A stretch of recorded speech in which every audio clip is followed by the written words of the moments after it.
Welcome back, Potato Monster fans around the world, to a brand new episode of our League of Legends Top 5 Plays. Week 210 features everything from smelly rats to a split-pushing challenger Shaco, so let's dive right into things with our first play from a Texer on Cassiopeia. We begin this play with Cass shoving in mid when all of a sudden Hecarim is here for a gank. A Texer gets stunned by Event Horizon, but she realizes Veigar is almost out of mana and decides to turn and burn, melting him while picking up level 6 in the heal from Dangerous Game. Right as Hecarim gets into range, she turns with a point-blank ult, using the stun to kite back with the speed up from her Q while DPSing him down for the double. Landing in at our number 4 spot, we have the Stinky Giant on Twitch with a huge play to shut down the enemy team. We start right into the action as they find a quick pick on Fizz, but he knows they're doing Baron, so he wards, opening up with his ultimate on Morgana as the shots pierce through multiple enemies and expunge on top of Baron gets him the quad. Thanks to a super bro Jarvan, Twitch is able to run around and get into range to pick up the Penta. Let's take one more quick look at that crucial moment where the ward goes over the wall and Twitch, who has a great angle of attack, takes it from there.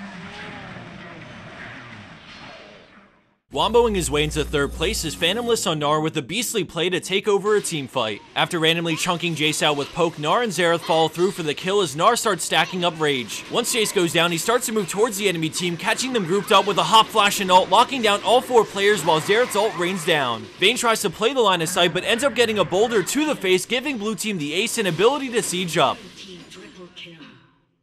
At 2nd place for this week, we have Roy Sauce 1 on Orianna, but big props to the rest of blue team for their parts in this play. As they try to take the inhib, the enemy team look to make their final stand as the E charges in and then runs out to start the fight.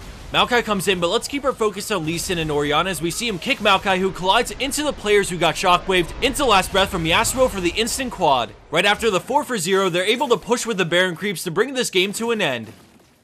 Our number 1 play comes from a Challenger Elo game as one of the most feared solo queue Shaco players goes on a spree. Coming in with a score of 5-3 and 8 and 201 farm, this Shaco is not fed, just a beast at splitting and farming. So now we see him doing just that, and as he puts pressure top lane, the enemy team is forced to respawn and we see them start to close in. At this point, he's looking to get tricky and isolate them, so he runs to the wall and fakes the deceive over it, causing the enemy team to spread out to look for him. This leaves Kassadin open for a pick with Ignite and Hydra, and then he ults, using this time to stall and wait for cooldowns. He drops a box and leaves the brush, stops for a second to bait the EQ from Jarvan, and while all of this is going on, he puts his clone on Caitlyn to get her low. Thresh lines up a hook for when he revives, but ShotClone is one step ahead and actually manages to turn the deceive into a surprise kill on Caitlyn. With nothing up, he goes into full juke mode, dodging another EQ while putting down a box that ends up double fearing them as Froggen comes in to save the day. Knowing the limits so well, ShotClone decides to go back in, deceive dodging another Q from Jarvan before bursting him down. Froggen follows up on Thresh to take him down as well, turning the split pushing Shaco play into the game-winning play.